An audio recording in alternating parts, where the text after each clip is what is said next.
This is the podcast that rocked for September 12th, 2023. My name is Luke, host of the YouTube channel Rocked. We talk about news in rock, alternative metal, indie punk, industrial, and everything in between, and I apologize for the midweek episode. However, I was at Blue Ridge Rock Fest this past weekend, so I couldn't really record anything. And if you've been keeping up with news, you know that Blue Ridge Rock Fest 2023, held in Southern Virginia, was not exactly all it was advertised. The 40,000 plus festival, that's 40,000 every day, headlined by Slipknot, Pantera, Five Finger Death Punch, and many more, had about 1.5 days actually run out of the 4 days total promised. This all started because of weather problems. I did a big long live stream on the YouTube channel that goes through my video footage, my photos, other people's video footage and photos. You can check that out on the YouTube channel, and I put a link to it in the podcast description if you want to see it that way. I'm not going to go over everything beat for beat because there is so much and I've already talked about it, and talking about everything individually without the visuals won't help that much, but I'm going to go through a pretty good synopsis. The big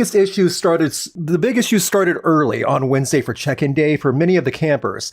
93% of campers all showed up at the same time, leading to over 7-hour waits for many campers just to get into their spots. It also doesn't help that that Wednesday was a brutally hot day. Massive problems already. Thursday came and the grounds were ready for it. Shuttles were working that took day attendees from a far parking lot almost 5 miles from the venue at the racetrack in Virginia International Raceway to the venue entrance itself. This was another brutally hot and humid day from the beginning. Many people away from their cars in drastic heat, and only if you had VIP or Rockstar VIP, the extreme luxury, you had shade and more resources to water. The promised water stations were much fewer than advertised, none of which were in the lines for the parking and long lines to get in and out of the venue. So you can start to see where some of the problems are. That being said, shuttles were running, security was there, bands were performing up until around 5:30 p.m. when some rain came in, then massive 30-per-mile-hour winds, then hail. There was a forced evacuation. The weather really was that bad. It was that damaging on site. The issue is there was a forced evacuation to nowhere, forcing 40,000 people, fans and attendees, campers or just day attendees, into the roads. The destruction left for the campers was massive. There was no shelter to be found for the day attendees. They were forced out into the main road leading into the venue, 5 miles away from their cars, and forced to stay there for hours, hoping the shuttles could take them. These shuttles were out-of-service school buses going back and forth for the 5-mile route to take people back to their cars. It was a couple hours into the evacuation that Blue Ridge announced there was no way they could continue, as so many bands' gear was damaged later that night, and they had to cancel the rest of the first day. Not off to a great start, considering so many people did not get home until well past 2 a.m., and the delays in damaging and serious severe weather with no shelter for hours was quite chaotic. Many vendors lost a lot of merchandise and equipment. There's footage of so much destruction from the rain, the wind, the hail, and people seeking shelter with nowhere to go. There was no evacuation plan, and it was very abundantly clear that this was not anticipated. And when things really went south, this amazing festival on paper had major cracks in the foundation. Come Friday, the brutal heat was back, but no rain, or at least no rain in the actual festival grounds. The day went off, there were some delays in certain bands performing on stages. However, things went on. Delays to get people from the parking lots to the front gates were massive. There was at least a 1-hour delay because the winds picked up again, and they stopped the shuttle service as a precaution while bands were still going on, meaning that if you were in the parking lot or still trying to get into the event, you were out of luck. We then went all the way through the day. Slipknot headlined, performed, and then many people left and waited for their shuttles back. It was a long, exhausting, brutally hot day, but this is where the problem started to show. Number one, it's been confirmed by county officials and many other people in the Southern Virginia area that the event for at least day 2 was very oversold. Anyone attending there and anyone with camera and photo and video evidence can tell you that yes, day 2 was definitely oversold for an event like this on grounds in a venue like this. It was beyond massive. On top of that, we then started to see more cracks because we found out that now that we have confirmation of this, many of the festival staff, workers, production, service crew went on strike. as soon as the night was over after Slipknot.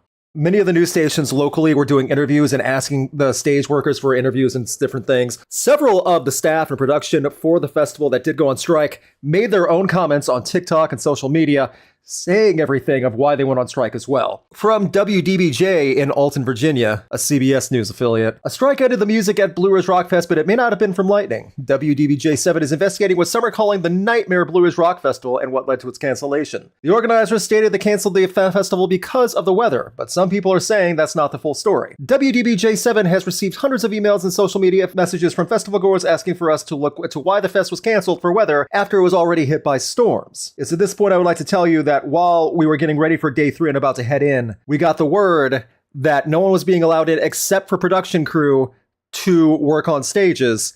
And then roughly around 2 p.m., we found out that day 3 was completely canceled due to weather precaution. Not because the storms were already there. However, it was storming on Saturday at the grounds pretty significantly, again, really hammering the campers that have already been suffering. But they said, as precaution, there's no way they could let day 3 happen. Shortly after 5 p.m. on Saturday, they announced Sunday would have to be canceled as well. Festival was over, with 1.5 out of 4 days actually panning out as planned. As planned being a very polite way to say it. Stagehands who worked the festival told WDBJ7 they walked out of on Saturday because of poor working conditions. By them, the organizers of Blue Ridge, blaming it on weather, it made us feel like they were putting the rug over the real problem of what was going on. Several stagehands from Blue Ridge Rock Festival are speaking out about why they left and how the festival was canceled shortly after the strike. To protect their identities and jobs, WDBJ7 has omitted their names from their story after verifying employment and experience. So the news outlet has confirmed that the people giving the interviews are actually employees of Blue Ridge and working this, whether it's from a union or just independent freelance workers helping to promote the promotion and things like that. The show must go on. One quote, "There was absolutely nothing set in preparation for our arrival," a stagehand said. "No showers, no toilets, no fencing that was expected to be there, and a lot of it didn't start showing up until right at dusk." Stagehands say these issues started 10 days before the actual festival began when workers first arrived at Virginia International Raceway. They say from the beginning the showers were not functional and living conditions were unsanitary. Workers claim more than 150 workers were forced to share 6 porta potties for the 2 weeks of festival preparation and during the actual event. They say the porta potties were only cleaned out every few days. I'll stop a moment so that way you can all dry heave and vomit at the sound of that. Be thankful I'm not showing you the actual pictures of some of these nightmares, because yes, they exist, and yes, they're as gross as you think they are. Continuing the article, "We were literally living around our own filth, in our own mess that we were trying to keep contained to the trash cans, but there isn't much you can do, especially after a storm comes through and blows the stuff around." Give you another minute to get that visual out of your head. From the news station, fed up with the conditions, stagehands presented a list of demands to Blue Ridge management on Friday, September 8th at 5 p.m. This was before Sleep Token and Slipknot, Danzig, Motionless in White, they all played. The crew demanded more water station showers, food, and safer structures within 24 hours, or else they strike. Now, that's fair demands for what was told and they've already been living with for a few days while trying to set up this massive festival. Blue Ridge canceled Saturday's programming, citing weather concerns. They said they would provide an update for Sunday's event by 5 p.m. on Saturday, the same deadline for the stage strike. Now we understand some more of the timeline. According to a stagehand, it all fell on deaf ears. 80% of workers were gone by 7 p.m. The festival was canceled and workers are left frustrated by the aftermath. Quote, "They're trying to control the narrative on us and trying to bury the fact that we've ended up walking out because this correlates with all these other festivals that have dropped the ball and put people's safety at risk." Organizers initially posted on Facebook's story on Thursday that partial and full refunds will go out Thursday as weather cancellation, but said in a post on Saturday that information about refunds will go out this week. This is where the news comes up to now as of this podcast recording September 12th at 9:34 p.m. Eastern. Blue Ridge has made a post saying the following. As of Tuesday evening, "Blue Ridge family, thank you for your patience during these heartbreaking circumstances. There is an overabundance of misinformation circulating that we will fully address in due time. We see you and are working as quickly as possible on our end to take care of you.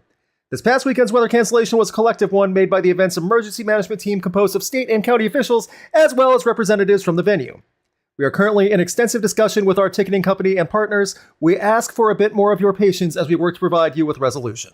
Now that I've said as much factual stuff as I can that actually has evidence and proof of backed up, including the article from WDBJ7, CBS News affiliate, and other news affiliates that are working in the Southern Virginia area, mainly Roanoke, All these things have been said with actual confirmed quotes, dialogue. There's photo and video evidence of everything that I've said that's been backed up. I wanted to make sure all that was clear to point out that I am not about spreading rumors and lies and everything like that. With all that being said, I can also confirm that with my eyes and what I've seen from my own video footage and my own photos, yes, it was completely unsafe. There was no contingency plan for an evacuation. Many people were seriously hurt, their belongings destroyed, and everyone was put in a very unsafe situation. It was around the afternoon on Friday evening where the attendee porta potties and overflowing trash bins throughout the park were beyond being able to be ignored. You could not ignore the state of how disgusting things were getting. And that was only on Friday. My argument was, how were staff supposed to get to these giant trash bins and porta potties? There were so many people that the back roads leading to some of them probably couldn't even make it through with carts or cleaning bins or anything like that. There's no way. So forcing the stagehands, the staff, production crew to work overnight to fix things after serious damage and not having a lot of the things they were promised, including showers, food, and things like that through the night, there was no way this was going to happen. The best analogy I have is a fantastic, well-designed, glorious house of cards. You can do a lot and admire a house of cards, and it does exactly what it's supposed to do. But no matter how much you set the foundation and how much you protect things to make it look as the best possible, it still is a house of cards. One unanticipated setting or move will cause everything to start collapsing. The weather was that unanticipated setting. No one was expecting weather like that. The forecast did not call for weather like that, and it did cause reason for evacuation. Again, the weather was that extreme. But when the festival staff was already reporting that they're being treated that badly, they made demands, and then they said they had to go on strike. It all was just an avalanche at that point. There was no way Blue Ridge was going to continue. And the argument was for the weather. Now, with Blue Ridge saying there's an overabundance of misinformation circulating that they will fully address in due time, now's the time. I said in my live stream this past Sunday on the YouTube channel to give Blue Ridge till Friday to allow people their refund information. I said fully, don't expect a refund by Friday, but allow Blue Ridge to have a plan set up for everyone to process their refund information by Friday. At least get the news out there and set it all up. If by Friday there's still no word on how to get your refund, that's when you start calling the credit card companies to dispute everything.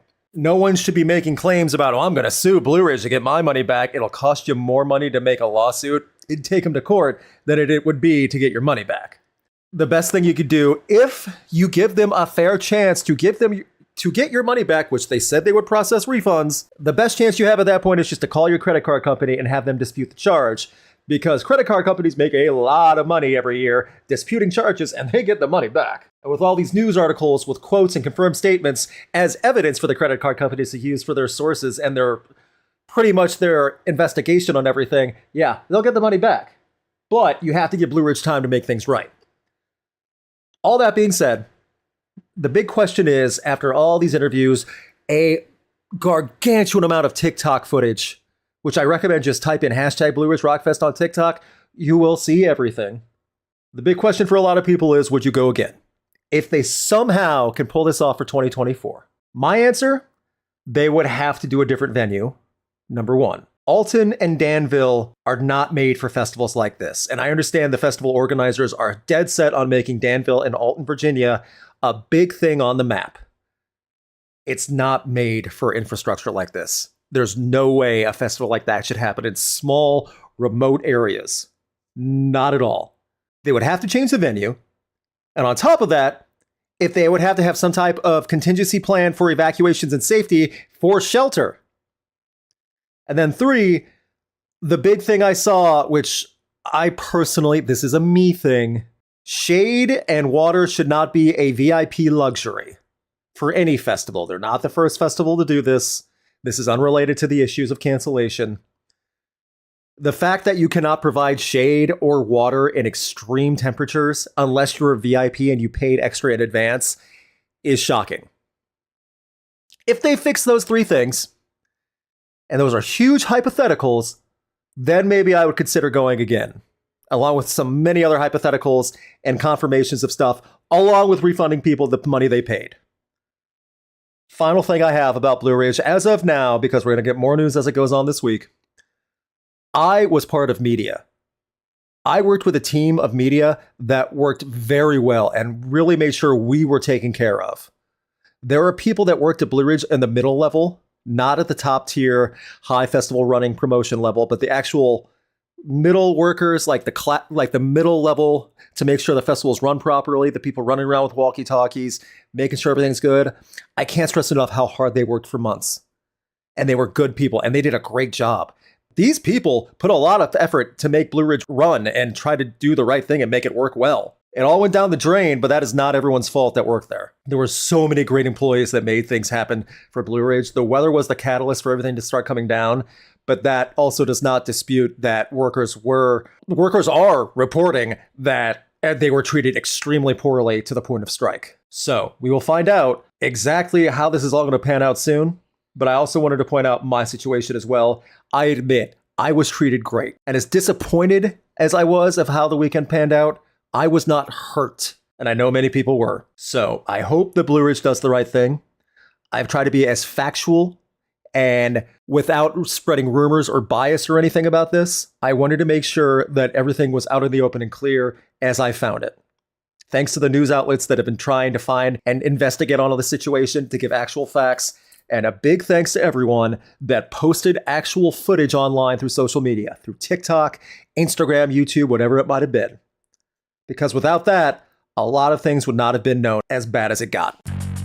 In more disappointing rock news, Puddle of Mudd's Wes Scantlin is still disappointing people. I don't know how else to segue into this without just saying Wes Scantlin disappointment, but here we go. Not only did Puddle of Mudd's latest album just come out, it turns out that Puddle of Mudd will not be touring on their tour that they said they would be going on. Who's they? Management, label, other bandmates, touring crew, venues, but not Wes Scantlin. Apparently, Wes Scantlin said that he was not alerted on the tour itself and where they would be going, so he told everyone, nope, not going to happen. That means a lot of people are not getting paid that were going to work on this tour, and a lot of people in the venues will not be having dates. It was the Machine Shop in Flint, Michigan, the very famous venue that many bands go to, that put it on blast on social media saying this is 100% Wes. Puddle of Mudd has canceled all their upcoming concerts, including the show September 15th and 16th at the Machine Shop. This is not a due to circumstances beyond our control cancellation. This is 100% Wes. The Machine Shop, his band, and everyone involved are very disappointed. We will not be postponing the shows as we are not ever rescheduling Puddle of Mudd. All tickets purchased through e-tix will be automatically refunded. All hard tickets can be refunded at point of purchase. Thank you, and please know that all of us at the Machine Shop appreciate your support and understanding. 1, that is how you make everything transparently clear as a venue, and to make sure you bury the band that dare disrespect you like that. It sucks that the rest of the band had to be taken this way, but this is not the first group of band members that's gone through Puddle of Mudd that got screwed over by Wes. If you're a Puddle of Mudd fan, you're going to have to wait a little bit longer and find different venues for where you're going to see Wes Scantlin perform cover songs like About a Girl that still give headaches.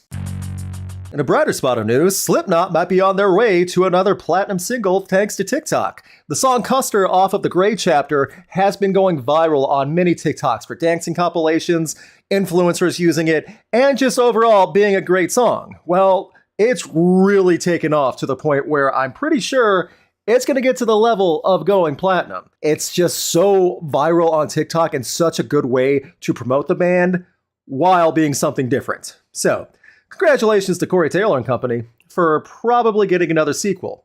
This is following Ghost, who just earned their first ever platinum single in the US with Mariana Cross because of TikTok. Say what you want about TikTok and streaming adding to numbers and things like that, but bands are finally starting to see something at least measurable and that can track success.